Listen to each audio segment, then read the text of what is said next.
Hi guys, welcome to my YouTube channel Basic of Guitar for the Beginners. আজি মই অতি সিম্পলকে relative কৰ্ডছৰ ওপৰত কম। Relation মানে কি আমাৰ মা দেউতা ভাইটি ভণ্টিৰ লগত মিল থাকে, জেঠা খুৰাৰ লগত এটা ফেমিলিৰ মাজত মিল থাকে, কিন্তু বেলেগ ফেমিলি এটাৰ লগত সিমান এটা মিল নাথাকে নহয়। ইন দ্যাট ৱে কৰ্ডছবিলাকৰ ক্ষেত্ৰতো তেনেকুৱা। প্ৰথমতে যদি আপুনি ডি মেজৰ বজাইছে, তাৰপিছত যদি আপুনি নিজৰ খুচিমতে যিকোনো কৰ্ড এটা বজাই দিয়ে নিমিলিব পাৰে, শুনোতে বিৰাট বেয়া লাগিব, মানে বেসুৰা যেন লাগিব দেই। তাৰমানে প্ৰথমতে যিটো কৰ্ড আপোনালোকে লগাব, তেতিয়া পিছৰ কৰ্ডবিলাক সেইটো কৰ্ডৰ ৰিলেটিভ কৰ্ডছ বা ৰিলেশ্যনত থকা বা ফেমিলিৰ মাজতহে কৰ্ডবিলাক দিব লাগিব, তেতিয়াহে চুৰিলা লাগিব, শুনি ভাল লাগিব। সেই চিষ্টেমটোকে ৰিলেটিভ কৰ্ডছ বুলি কয় বা ৰিলেশ্যন বুলি কয় দেই। এতিয়া আপোনালোকে ধুনীয়াকৈ লিখি ল'ব এনেকৈ।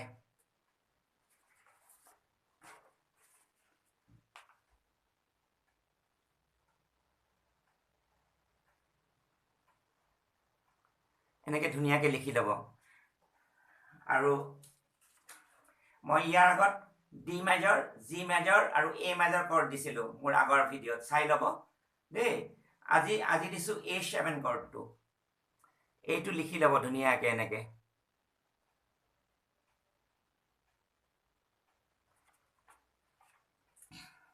এতিয়া ৰিলেটিভ কৰ্ডছ অফ ডি মেজৰ ইয়াত লিখা আছে। That means principal chords of D major. ইয়াকে চিম্ফনি বুলিও ক'ব পাৰোঁ আমি, চুৰিলা ফৰ্ম। প্ৰথমতে আমি ডি মেজৰটো ল'লোঁ। প্ৰথমতে লোৱা কৰ্ডটোকে কি কয়? ৰুট কৰ্ড কয়, কিছুমানে টনিক কয়, কিছুমানে বেছ কৰ্ড বুলিও কৈ থয়, মানে ভূমি আৰু মেইন কৰ্ডটো বুলি। আৰু প্ৰথমতে লগোৱা কৰ্ডটোকে আমি গানৰ স্কেল বুলি কওঁ, হয় নহয়? তাৰপিছত যিটো কৰ্ড লগাম সেইটো কি কয়? চাব dominant cord. Sub dominant cord. তাৰপিছত যিটো কৰ্ড লগাম সেইটো কি কওঁ আমি? Dominant cord. So in the case of D major, the subdominant chord always will be G major. And in the case of D major, the dominant chord always will be A7. But instead of A7, we can apply A major also. So আমি পাই গ'লো এইটো relation বা principal কৰ্ডছ। এতিয়া আমি এইবিলাক try কৰিবৰ কাৰণে, বজাবৰ কাৰণে কি এটা ৰিডম ল'ব লাগিব। ৰিডম মানে তাল। ৱেষ্টাৰ্ণত ৰিডমো কয়, বিটো কয়, আমাৰ ইণ্ডিয়াত কয় তাল। চ' আমি এইটো কি তাল লৈছোঁ? ইণ্ডিয়াত কয় এইটো দাদ্ৰা তাল। That means 3/4 beet. ৱেষ্টাৰ্ণত কয় 3/4 বিট বা ৱালছ। আমাৰ ইণ্ডিয়াত দাদ্ৰা তালৰ সৈতে মিলে এইটো। যিকোনো তাল এটা কিছুমান কাউণ্টিঙত যায় দেই। গতিকে দাদ্ৰা তালটোত বা ৱালছত কিমান কাউণ্টিং থাকিব? 6 কাউণ্ট। 1 2 3 4 5 6, 1 2 3 4 5 6। কিন্তু এনেকৈ বাৰে বাৰে 6লৈকে কৈ থকা ট্ৰাবলছাম হয়, দিগদাৰ হয়। সেইকাৰণে আমি দুই ভাগত কওঁ, 1 2 3 1 2 3 1 2 3 1 2 3। অ'কে, এতিয়া ইয়াতে যে মই এখন টেবুল বনাই দিছোঁ, এই টেবুলখন মতে প্ৰথমতে ডি মেজৰ ধৰি পেলাই নিজে নিজে ক'ব 1 2 3 1 2 go ঝিং চাক চাক ঝিং চাক চাক ঝিং চাক চাক ঝিং চাক চাক, এনেকৈ বজাই যাব। 4টা বাৰ বজোৱাৰ পিছত 1 নম্বৰ কাউণ্টত কিন্তু কি কৰিব? চেঞ্জ কৰিব। যিকোনো কাউণ্টত যদি চেঞ্জ কৰি দিয়ে, শিফটিং কৰি দিয়ে from this chord to that chord, তেতিয়াহ'লে কিন্তু বেতালা হ'ব। তাৰমানে তালটো ৰিডম উইল বি ফেইল, তাল কাটি যাব। সেইকাৰণে যেতিয়া আমি বজাম, এইটো কৰ্ডৰ পৰা সিটো কৰ্ড জাপ মাৰোঁতে আমি 1 নম্বৰ কাউণ্টটো ল'ব লাগে দেই। গতিকে তেনেকৈ আপোনালোকে বজাব। আপোনালোকে ইয়াতে মই 4টা বাৰ বজাব দিছোঁ। পিছলৈকে যেতিয়া হাতখন চালু হ'ব তেতিয়া কি কৰিব? 2টা বাৰ কমপ্লিট কৰি চেঞ্জ কৰিব, পিছত এটা বাৰ বজাই চেঞ্জ কৰিব। অ'কে, এতিয়া A7 কৰ্ডটো কেনেকৈ বজাব? এইটো চাওক, এই 3rd ফিংগাৰটো ইয়াতে 3rd ফ্ৰেটত দিব, 3rd ফ্ৰেট, আৰু এই 1st ফিংগাৰটো এনেকৈ চিধাকৈ ইয়াৰ পৰা লগাই দিব এনেকৈ হেঁচি পেলাই বাৰ ছিষ্টেমত এনেকৈ বজাটো বাৰ বুলি কয় এনেকৈ এনেকৈ বজাটো এনেকৈ ন এই বাৰ ছিষ্টেমত এনেকৈ লগাই দিব এইটো A7 হৈ গ'ল এইটো A মেজৰ এই তিনিটা এনেকৈ দবাই দিলে A মেজৰ আৰু এইটো A7 এইটো এইটো বুজি পালানে এয়া এনেকৈ এইটো A7 ওকে এতিয়া আমি বজাব লাগে ন আমি কেনেকৈ বজাম এতিয়া ডি মেজৰ ললো ডি পিছত আমি কলৈ যাম জি যাম নো প্ৰব্লেম এই আঙুলিটো এনেকৈ ধুনীয়াকৈ ইয়াতে দি দিলো এই দুটা তুলি পেলাই এনেকৈ ইয়াতে লগাই দিলো এইটো কি হ'ল জি মেজৰ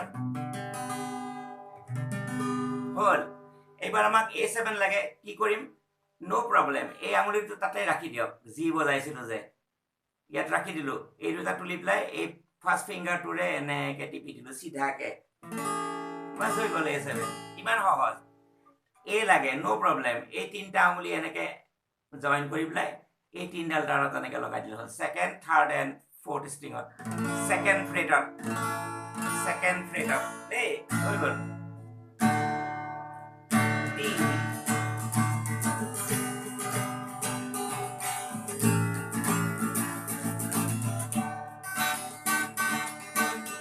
আচ্ছা আমি এতিয়া ৱালছ যাব লাগে 1 2 3 1 2 3 down down down down down down হা মই ইয়াৰ আগৰ ভিডিঅ'ত ডি জি আৰু এ মেজৰ বজাব মই শিকাই দিছোঁ হা আজি মই A7টো দেখুৱাইছোঁ তাৰ লগত গোটেই আগৰকেইটা বজাই দিছোঁ আগৰ কৰ্ডকেইটা ভালকৈ জানিব লাগিলে আগৰ ভিডিঅ'টো চাই ল'ব কাইণ্ডলি দেই এতিয়া আমি ডি মেজৰ ধৰিছোঁ আমি যাম 1 2 3 1 2 go 1 2 3 1 2 3 1 2 এখানে দিব 2 3 টো অলপ এই ব্ৰিজৰ ওচৰত দিব তেতিয়া সাউন্ড প্ৰটেকশনটো ভাল হ'ব ওকে একে ঠাইতে দিলে ভাল নালাগে একে ঠাইতে দিছো বেয়া লাগে হয় নহয় কেনেকৈ দিব 1 2 3 1 2 3 go to Z go to A7 back to D মই দুটা বাৰ বজাইছো 1 2 3 এটা বাৰ 1 2 3 এটা বাৰ আপোনালোকে চাৰিটা বাৰ বজাই চেঞ্জ কৰিব প্ৰথম অৱস্থাত দেই পিছত লাগে এটা বাৰ বজাই চেঞ্জ কৰিম মই এটা বাৰ বজাই চেঞ্জ কৰিম দেই 1 2 3 1 2 3 1 2 3 1 2 1 2 3 1 2 3 1 2 3 এতিয়া এই দাদৰা তালটো ৱালছটোৰ ষ্ট্ৰামিংটো আমি যদি অলপ ভেৰিয়েট কৰি দিওঁ কেনেকৈ আমি ডিৰেক্ট দিছোঁ কেনেকুৱা দিছোঁ 1 2 3 1 এনেকৈ দিছোঁ এইবাৰ যদি আমি এনেকুৱা কৰোঁ 1 2 and 3 and down down up down up down down up down up আৰু প্ৰথমটো কি আছিলে down down down down down down 1 2 3 1 2 3 এবাৰ কি কৰিছো 1 2 and 3 and 1 2 and 3 and এইটো যদি আমি কনস্ট্যান্ট বজাও কেনেকুৱা হ'ব 1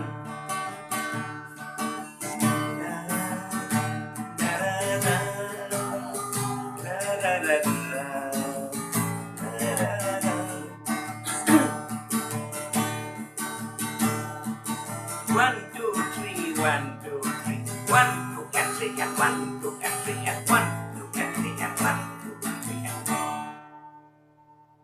এতিয়া যদি আমি একেটা কৰ্ডকে আমি পপত বজাও কেনেকৈ হ'ব 1 2 3 and 4 পপ ৰিদমটো কেনেকুৱা 4 4 beet 1 2 3 4 পেটাৰ্নটো 1 2 3 and 4 ready 1 2 3 go 1 2 3 and 4 1 2 3 and 4 1 2 3 and 4 1 2 3 and 4 1 2 3 and 4 1 2 3 and 4 1 2 3 and 4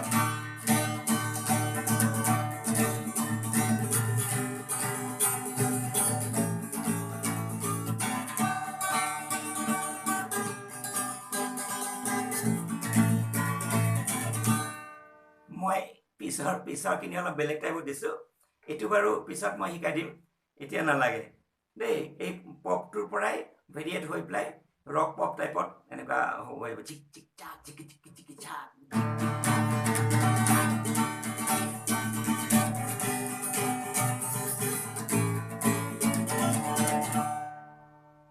চ' এনেকৈ ধুনীয়াকৈ আপোনালোকে ট্ৰাই কৰি যাব A7ত এনে সাধাৰণতে কৰ্ড এটা বনিব লাগিলে আমাক মিনিমাম 3টা স্বৰ লাগে কিন্তু A7ৰ ক্ষেত্ৰত কেইটা লাগিব 4টা কি লাগে A C sharp E আৰু G অ'কে চ' মোৰ ভিডিঅ'বোৰ যদি চিম্পুল লাগিছে তেতিয়াহ'লে আপোনালোকে ছাবস্ক্ৰাইব কৰিব লাইক কৰিব দেই যাতে মই এনেকৈ ভিডিঅ'বোৰ কৰি থাকিবৰ কাৰণে উৎসাহ পাওঁ আৰু মোৰ আগৰ ভিডিঅ'বোৰ চাই ল'ব আপোনালোকে তেতিয়াহ'লে মই চিম্পুলকৈ শিকাইছোঁ আপোনালোকে বুজি পাব দেই চ' now I would like to stop here for today. Bye bye.